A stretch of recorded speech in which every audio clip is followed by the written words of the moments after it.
episode 23 of VIP Boxing's Bell to Bell podcast. You can watch us on VIP YouTube or search for us on Spotify or iTunes, download and have a listen. And if you can leave a comment, particularly on iTunes, fantastic. I'm Steve Lillis, and with me as always, my co-host John Evans. Are you okay, John? I'm good, Steve. I'm good. It's good that we've got the housewife's favourite, Alex Steedman, on with us this week. Well, you've introduced him. You know, great colour mind from Box Nation, even bigger power, John Evans. You know, a bit of a sexy voice, behind the mic at all these MCK shows these days that are keeping him busy every week. And welcome to the pod for the second time, Steve. But one question.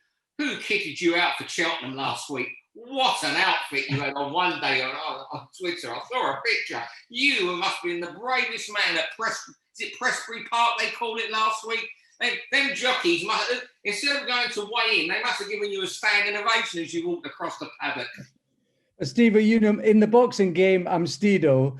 And when I go in the National Hunt jump racing game, I'm Tweedo. That's the way that's the way I cut it, mate. But tonight I've got on my my Adidas threads. Like you, I'm like the Imelda Marcos of the Adidas world. So I was spoilt for choice. I've gone for I think last time I might have been in the orange and black. Tonight I'm in the black with the orange trim. Yeah, but all I can say is we usually talk boxing and ask a boxing question at the start of that, but full pelt to your tailor for last week. John might want to ask you a boxing question. I spoke to you about clothes. You know what I was just thinking then? It's not about clothes because no more can be said on that matter, but everyone says that boxing misses the crowd so much, but Cheltenham misses them more than anything. Everybody, even if you're not a fanatical horse racing fan, you watch Cheltenham, you bet on every race. So what was it like being down there with no fans? That must have been half the experience. Do you know, I wasn't actually there. I was like you, I was watching from home. There was kind of limited numbers in terms of press that could go. The channel I worked for actually had me at Huntingdon on Wednesday, which is where Steve saw me all tweeted up. So yeah, it was a bit weird watching it, wasn't it?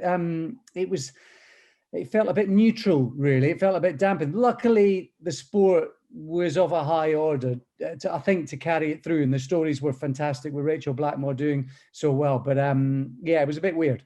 Yeah. You know, and what about that Tiger Roll? What a horse that is, isn't it? Eh? I know. Took him out the Grand National, Steve-O, can you believe? I think as a kind of get on the front foot political decision. And now, although they had a spat with the British handicapper as well, but yeah, such a shame because he could have been chasing history. He's going to go to Aintree, but for another race, not the Grand National. Real shame. Final question on racing. If he'd gone in the Grand National, Alex, and you'll tell me if I'm ignorant of horse racing, would he have been like a 6-4 favourite to get round? Would it have been a case of if he stands up, he wins the race? Don't think so, because until he did what he did at Cheltenham, he disappointed on his reappearance.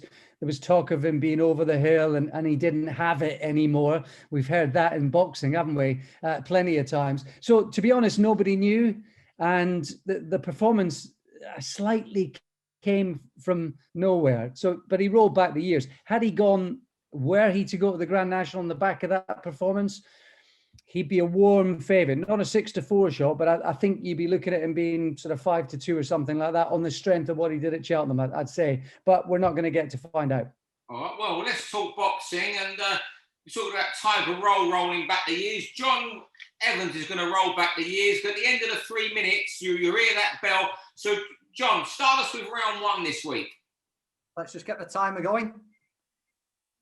Yeah, let's talk about Vergil Ortiz, who made his latest appearance this weekend. Looked pretty good against Maurice Hooker.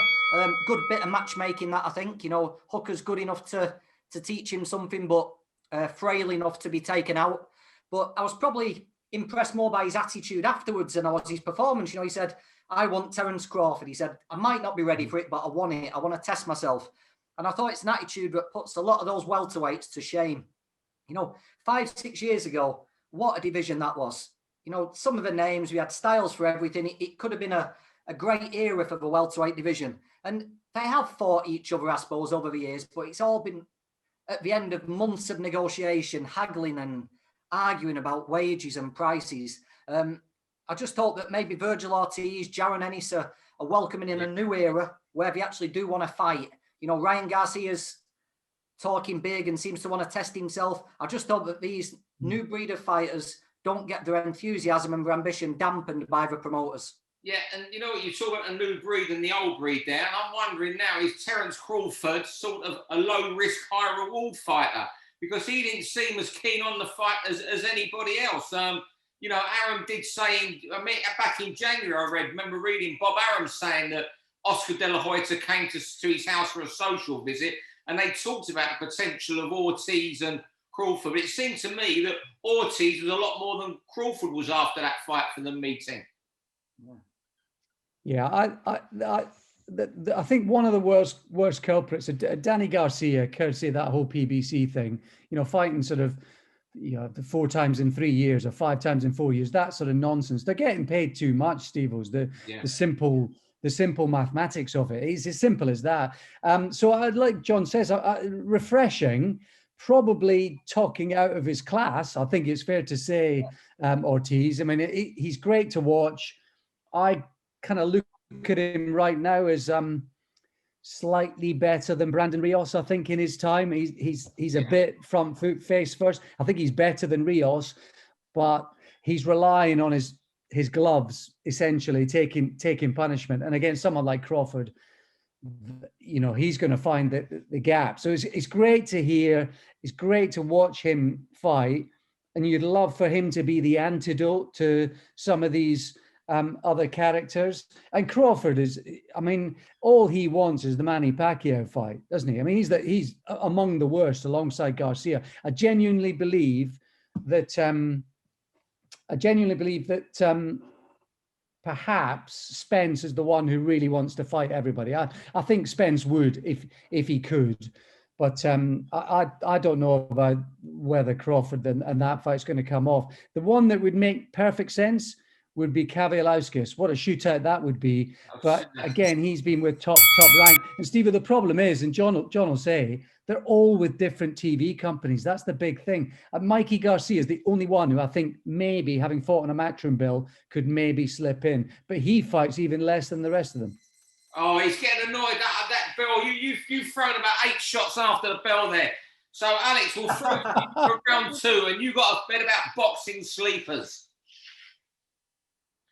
Yeah, it's inspired by Maxi Hughes. What a fantastic story. I called his British title win just the other Friday. I called his fight against Kotochigov. I called his fight against John O'Carroll as well. I think he was Boxing News Most Improved Fighter of 2020. John Evans will know his story more than most with his time in and around Josh Warrington and that particular gym. But it got me thinking about guys who either... It could be journeymen, it could be guys who've got to area or just below British title level, who, if they got the backing, got themselves in the right gym, got themselves with the right mindset, and basically got everything together, whether they could be a Maxi Hughes. And there's got to be loads. There's a few that sprung to mind. Actually, there was a guy called Nathan Benden from the West Midlands who fought on the same... The other night on your show, yeah. He's a guy, I mean, the way he was rolling in and out, he couldn't do it because he wasn't fit enough. He couldn't do it the whole time. But the way he did that in spells, he's a guy who's got ability if he had the right sort of backing. Scott Moises, who you'll know as a difficult journeyman, he's a guy who could probably fight for a British title. And a guy that John Evans knows as well, that I've seen both as a commentator and my brief spell as an MC, Daryl Sharp. Up in the Manchester scene. He's a guy who could probably get a run as well if he had the right backing. So sleepers in boxing, there's probably quite a few. There's quite a few. Well, the most famous one of recent times was Willie Warburton. Without a shadow of a doubt, what he could have gone on and achieved is nobody's business. And the one out there right now who he chose to go on the road is a guy called Jordan Grannon. I go on to that John all the time. A brilliant amateur. I think he had 20 amateur fights, won an ABA, won the lot, got in a bit of bother. He come back, went professional. His promoter said to him, well, you're not going to sell tickets. You go on the road, and he's on that road. But what he could have won half these fights. I've seen him keep kids up for 4 rounds.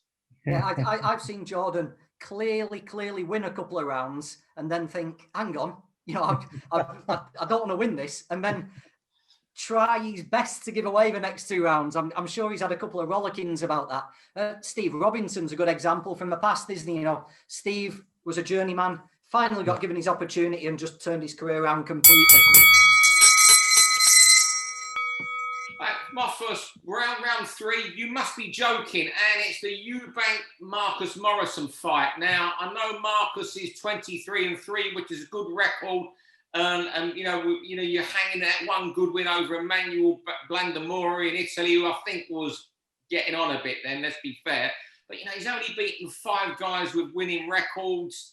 You look at Eubank, Alino, 3 of his last 4 fights, you know, Korobov, DeGao he beat to, Jules Groves, even the win against, you know, a simple win was against a light heavyweight, at least I think JJ McDonough. Now, you know, I can see why, you know, the fight, why Marcus Morrison says yes. He's a prize fighter, he fights for money. Eubank myself, he can't believe he's not. I'm not.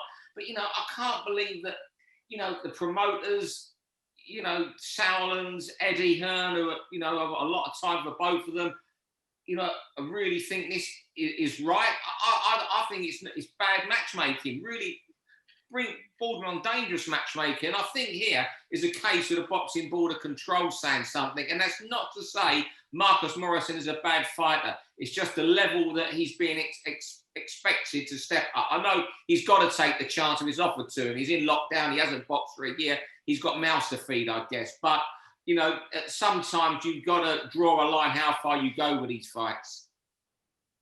Yeah, I agree. I just hope that Morrison was down the list of opponents. You know, I hope he tried a few people. I just hope that Marcus Morrison wasn't up at the top of the list. We were complaining about Kell Brook a couple of weeks ago, weren't we? And this is way, way, way worse than that. You don't like saying you feel bad for people before the first bell, but I actually do. You know, Marcus is in a tough spot here. You know, it could be a horrendous night for him, couldn't it? Everyone's going to be have to be on their awares for this. Marcus has got that style where he will get clipped. I just hope he can get through it safe. The sad thing is, he's got no chance of winning. Everyone knows that before the first bell.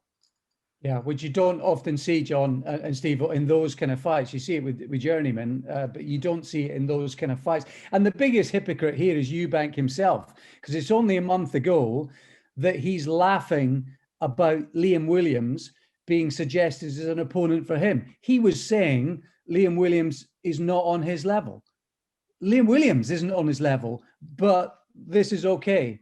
Pure hypocrisy. And listen, his name carries weight, but he fits in the same category as Terence Crawford and Danny Garcia, overpaid, not overhyped, but overpaid, and an overinflated opinion of themselves and where they fit into the boxing landscape. Total and utter nonsense. Yeah, you know what? It just disappoints me that, you know, we're going that. I mean, and I think he would have been down the list. Round 4 for you, John. As we're on VIP, I think we need to give Bradley Rea a shout, a mention this week. I thought it was sensational at weekend. And again, like we was talking about Vergil Ortiz's attitude, I was impressed with the way Bradley Rea handled the entire week and the entire business of it. You know, quite often you get these kids pitched into these lockdown shows in 50-50 fights. They've never been at a press conference and suddenly they're on a stage. They've got 10 minutes dedicated to just them and their opponent. They've got the promoter egging them on, saying, can you promise the fans it's going to be a war? Are you going to give your all? Can you promise them it's going to be the fight of the night? And I think sometimes we maybe get carried away into thinking we've got to impress and their entire career depends on this next upcoming fight. If I don't win, I won't get a contract. And Bradley, by all accounts, handled it perfectly all week. We were all very impressed with him. And he went about his business coolly, calmly. And he was clinical and cold, wasn't he? That was one of the most spectacular one-sided knockouts you'll see. And I just thought it was impressive for a young kid on such a big stage to really handle himself well and go about his business properly without getting sidetracked by all the expectation and hopes and everything that surrounds it. Yeah, you said it all, how good, you know, his accuracy was a thing to behold. He didn't miss it with a shot he threw at them, the poor guy. But you know what a lot of this is down to? There's a lot of these kids turning over now. They're packing up at 16, turning pro at 20, without having a junior, a senior fight. You know, they're packing up as juniors at 17, going over at 22. He had that solid amateur career but for that, he wouldn't be ready for that test at 10 fights. And, you know, that's what showed it. That amateur background that he had him ready for that test. There's so many kids turning over now, going from the schoolboys straight to pro after 3 years out. And after 10 fights, they're nowhere near ready. And it goes on that thing to say, I don't like all the, you know, that proves a point I've been making for a while, that all these kids that are turning over too soon. He turned over at 20, but he had a base there from an amateur boxing for England, boxing in big competitions. And I think also, Steve-O, I think there's a grounding alongside that as well. And that might be his own personality, part of it. But I think also, and this is something that Steve Wood particularly is good at, is getting experience away from the limelight. We saw it with Josh Warrington, ruthless Ryan Doyle. John will know when he got his experience and then finally got his opportunity on the stage on Sky. And it makes me think about, you know, some of the young Mexicans, the likes of Barrera, Juan Manuel Marquez and Canelo, where they might have had 20, 25 fights before you even hear about them. That sort of learning your craft away from the glare and the spotlight. There's a lot to be said for that. And I think over here, nobody does it better than Steve Wood. Good point. Round 5, over to you, Alex. Right. Of course, we lost the marvelous one last week at the age of 66. I mean, I still can't believe it. And it's right that the tributes have flowed. The point is he the ultimate middleweight throughout all of history? And it's difficult to compare generations. I know my old pal Colin Hart with vast experience. He's a huge Carlos Monzon fan. He would never hear of anyone beating Monzon, whose jab was terrific. But Hagler, Sugar Ray Robinson, of course, one of the best ever. But as a welterweight, really, Hagler, I think, is too big for a fighter, even like Sugar Ray Robinson. And of course, Sugar Ray Leonard he choreographed the end of Hagler's career, really, didn't he? So I think Hagler is the ultimate dude. He's so cool. He could fight you. He could box you. He could walk through whatever you had, and then he could come out snarling and smiling at the other end. So for me, you know, I was a Sugar Ray Leonard fan, but I think, if I'm being honest, if I had my time again and I was to become a fan now, if I had to choose between Leonard or Hagler, I think I'd probably plump for Hagler now. Yeah. Well, you know what? You mentioned it being the ultimate. He changed styles like changing, flicking a switch up. You know, he could go from boxer to, you know, pressure to warmonger, just that simply as he went through those gears. But just something you said there in round 4, stinging the towel about Bradley Ray and what fighters. He had 35 fights on undercards before he went in. So it proves, you know, the point you were making. The other thing about him as well, he was almost impossible to mentally beat, wasn't he? Up until the final fight of his career, actually. But he, the way he used to train, the way he used to live his life, very much like Hopkins and Mayweather, never out of shape, probably never more than a stone, if that, overweight right throughout his career. He could be cut, he could be hurt. I've got no doubt he badly damaged hands and everything, but you would never have been able to tell it by his face and his attitude towards it. Very impossible to discourage pretty much throughout his entire career. And let me ask you this, boys. More difficult to beat. Just briefly, John, do you think he would have regretted in later life boxing Sugar Ray Leonard orthodox for as long as he did in that fight? He must do, mustn't he? He must drive him mad. Look what the thing that made him so successful, and he gave it away for 4 rounds. He must think about it. Even if he thinks it was the right tactics for that fight, he must still think, what if? He must do. Well, he has to, because after 1 round against Mugabe, didn't he? One round after Mugabe, when he got bullied, and he literally southpaw, and then it was a different fight. Yeah. But yeah, he would never admit it. But yeah, definitely, Marvin would be too proud to admit he got it wrong. Final one, round 6. Will it be all white on the night? It's Dillian Whyte, Alexander Povetkin rematch this weekend, and just wanted to get a quick verdict how we all think it will go. I think it was a really good move of Dillian Whyte to bring Harold Knight into the team, because he's got a lot of experience. I was around Harold in the Lennox Lewis days when he was assistant trainer, and he was really well thought of. I think he was one of the few people that in that Lewis camp from, you know, right away through it. He was there before Manny Stewart. I think Povetkin, it wasn't a Hail Mary punch last time. It's a punch he's thrown for years. We know he could hardly walk, but he still threw that shot, and the COVID benefits Dylan. Even being in the longer delay, had the rematch been in November, I think a lot more people would have fancied Povetkin. But you know what? I've got a feeling Povetkin can do him again this weekend, even though he's a massive underdog. Just got this feeling he can find a shot again. Although Harold Knight will be drumming into Dillian. Don't when you're on top, don't get excited like last time. I'm quite big on White to win this. And the COVID, Povetkin was blowing quite early last time, and the guy's been seriously ill with his COVID apparently, and it's not going to help him. He's 42 years old, who's just come off a respiratory illness. But what happens when White gets hurt? He's going to get hit. Dillian always gets hit. He's been in a lot of wars. Will he be able to stand up to it again? I don't know. And that's the one thing that there may be 10% that's making me just edge. Maybe Povetkin can do it again. But if you ask me, I'd be pretty big on Dillian White stopping him. All week I was with Povetkin. He's a better fighter than White. He always has been. There's no question about it.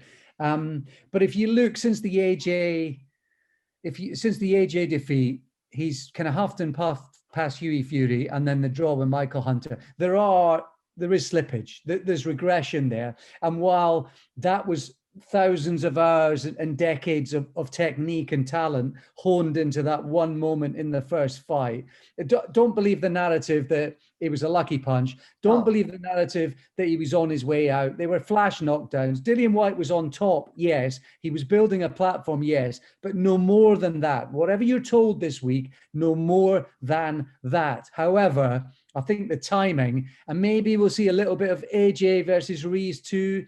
Maybe we'll see Dillian White be a little more circumspect, box behind the jab, and maybe take it into the second half of the fight where he will win it. Povetkin's a better fighter than White, no doubt about it, but time is catching up. Yeah. You know what? And of course he might get, revenge this time. The bookies fancy it. You two guys do. I'm a lone soldier here.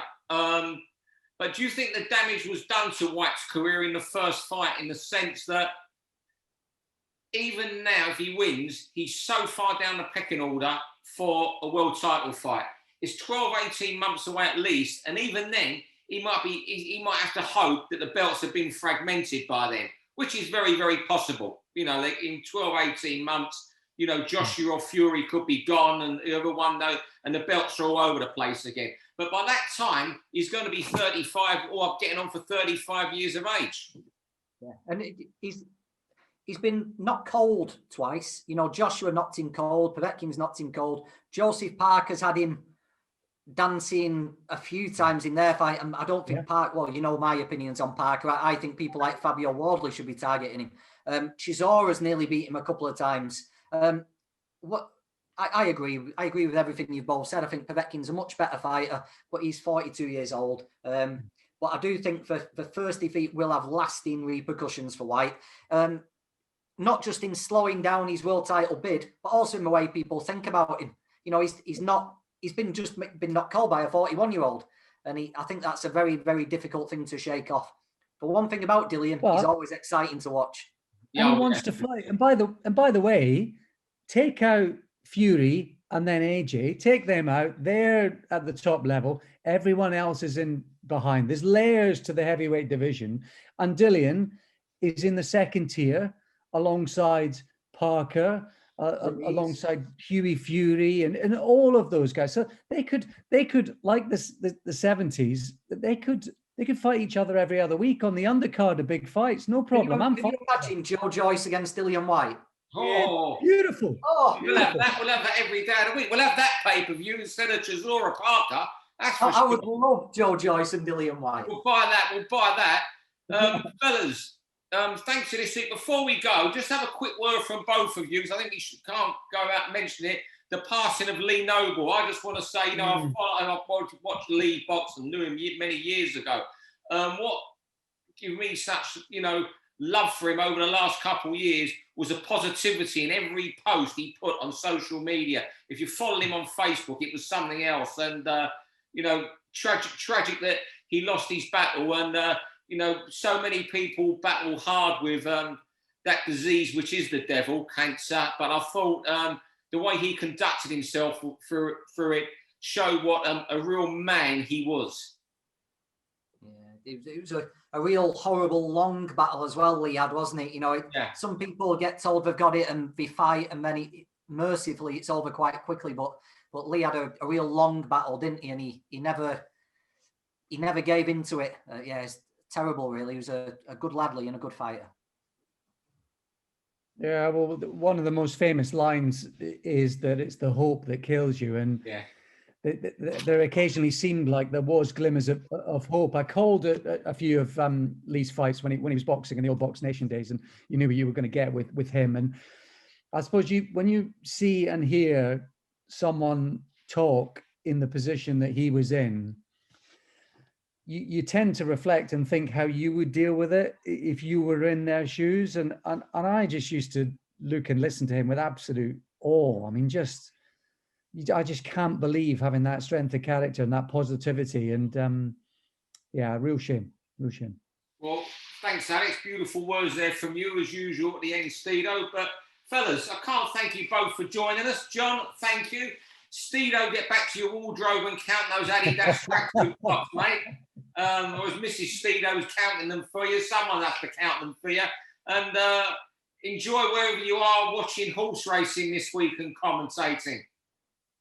Cheers, boys. Appreciate it. Thanks for your time, fellas. For all boxing info, news and latest interviews, amateur and pro, across the north, click and subscribe. VIP Boxing Promotions. Also, Twitter, Instagram and Facebook.